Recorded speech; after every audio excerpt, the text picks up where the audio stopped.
Ever get that feeling like your dog is doing something totally out of the blue? Yeah, like they're well behaved and suddenly chewing on the couch cushions. Exactly. It's like, what happened?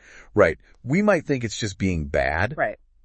But it could be anxiety. Uh-huh. And that's what we're diving into today. Dog anxiety. And how we can help them with brain training. Exactly. We're using this article, Dog Anxiety and Stress, what causes it and how to fix it. Good stuff. So dogs get anxious like we do. But they can't just tell us, right? Oh, right. They show it through how they ACT. Their behavior. And it can be subtle. Okay, so beyond the obvious, like shaking or hiding, what are some signs we might miss? Well, the article mentions excessive licking. Oh, like licking their paws a lot? Yeah, or chewing on them. It's like a nervous habit. Ah, so they're trying to soothe themselves. Exactly. Even accidents, house training accidents. Even if they're usually good about it. Can be stress. It's like their system gets thrown off. Wow. Okay, so much to think about. Now, this mental stimulation gap idea really caught my eye. Oh, yeah, that's key. Explain that for our listeners. So think about a dog's instincts, right? Their ancestors were hunting, problem solving all day. Right, always on. And now, a lot of dogs are, well, kind of bored. We give them comfy beds, lots of love. But maybe not enough mental work. So we're accidentally making them anxious. It can be part of it. All that energy, nowhere to go. Like a pressure cooker. Exactly. That's where brain training comes in. It's more than just tricks, right? It's giving them that mental challenge they need. You got it.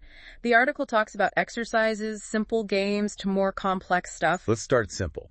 What can people try at home? The cup game is classic. Oh yeah, hide a treat under a cup, move them around. Dog has to sniff it out, uses their natural skills. I bet they love that. They do, and it makes them think. And teaching new tricks, the article mentioned that too. Always good. Not just sit, stay, but fun stuff. Like what? Yeah. Give us an example. Fetching a specific toy by name. Or a new hand signal for something. Keeps them on their toes. Yeah, and builds confidence. They learn they can do it. Love that. What about those food puzzle toys? Those are great. Slows down eating, makes them work for their meal. Not just gobbling it up. Right. Got to figure out how to get the food out. Mental and physical workout. And there's the name game, teaching them names of their toys. Oh, wow. So they can learn more than just basic commands. Absolutely. We underestimate how much they can learn. That's probably why brain training is so powerful, huh? Makes us see them differently. Changes the whole relationship. Makes us appreciate their smarts. So we've got those simple exercises, but there are more advanced things too, right? Yeah, like obstacle courses. Oh, and nose work. What even I ask that? Basically, you hide scents, and they have to find them. Like a treasure hunt, but with smells. That's got to be so satisfying for them using their noses like that. They love it. And agility training, that's great too. Yeah, seeing them run those courses is amazing. Takes focus, athleticism, confidence. But before we get too excited, why does this work for anxiety? What's the science behind it? I'm glad you asked that. So we've been talking about how brain training really can change things for the better with your dog. Yeah, not just a quick fix, but like actually making them less anxious long term. The article really focuses on that a tired mind is a calmer mind. So like even if they're getting walks, playtime. They might still need that mental workout. Huh. So it's different from physical exercise. There's a great analogy in here. Imagine you go for a run. Okay, I'm with you. Your body is tired, but your mind might still be racing, right? Yeah, totally. Same for dogs. They need that mental engagement. So how does brain training do that, like on a brain level? Well, the article gets into the neurology of it. When a dog solves a problem, Yeah. different parts of their brain light up. They're learning, making decisions. And that tires them out mentally. It does, and not just tired, but it releases those good chemicals like dopamine. Ah, so they feel good after, not just drained. Yeah. Exactly. And that can lead to, well, like we said, less anxiety. The article talks about how it can reduce destructive behaviors. Like chewing on things they shouldn't. Or barking excessively. They're bored. They're frustrated. And we give them a puzzle toy instead. You got it. Redirecting that energy into something positive. I like that. So it's meeting their needs in a healthy way. Exactly. And another big one the article talks about is separation anxiety. Oh, so many dogs struggle with that. It's heartbreaking, but brain training can help them cope. How so? Does it make them, like, less clingy? It can. It builds independence. Instead of freaking out when you leave, Yeah. they might actually chill out with a puzzle or do a trick they've learned. Wow, so they're entertaining themselves, basically. Exactly. Relying on their own end minds, not just on you being there constantly. That's huge. Yeah. What other benefits did they find? Focus. Brain training makes them better at paying attention. So they're not as easily distracted. And they listen better. And maybe most importantly, they become more confident. Oh, yeah. I bet mastering a new skill does wonders for their self-esteem. It does. Makes them less fearful, more willing to try new things. It's like empowering them, to enjoy life more. That's a great way to put it. But of course, we have to remember, not all anxiety is from boredom, right? True, some dogs might have medical reasons. The article stresses that. If it's severe or brain training isn't helping enough. Always good to check with a vet. Absolutely.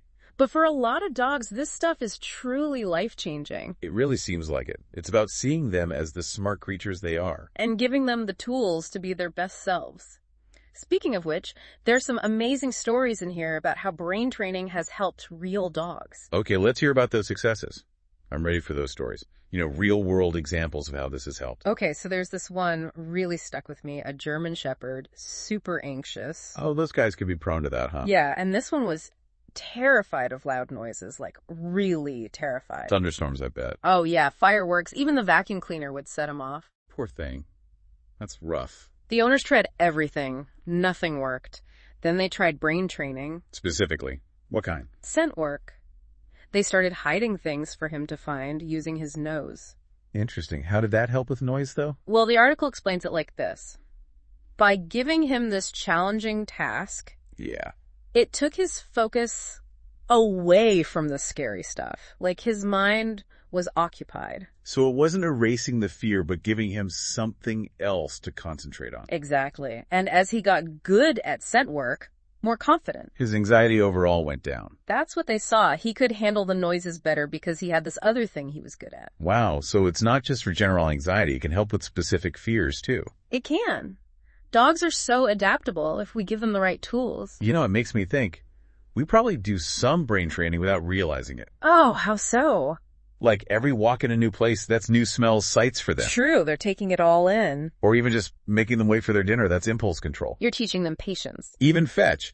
They gotta think about where the ball went, how to bring it back. It's all mental work, in a way. So maybe it's not about adding hours of training, but just being aware. Using those everyday moments, the article talks about that, making it fun. Yeah, not like a chore. Hiding treats around the house, teaching a trick while you watch TV. Little things add up, huh? They do.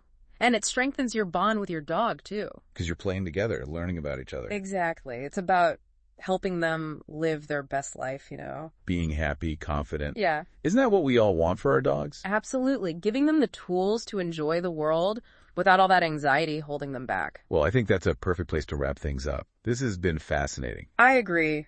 Brain training, it's not about being some dog whisperer. It's just paying attention to how our dogs think. And meeting those needs. And it can make a huge difference. So to everyone listening, give it a try. Start small, keep it fun, and most importantly, enjoy the journey. You'll be amazed at what your dog can do. That's right. Until next time, keep those canine brains working.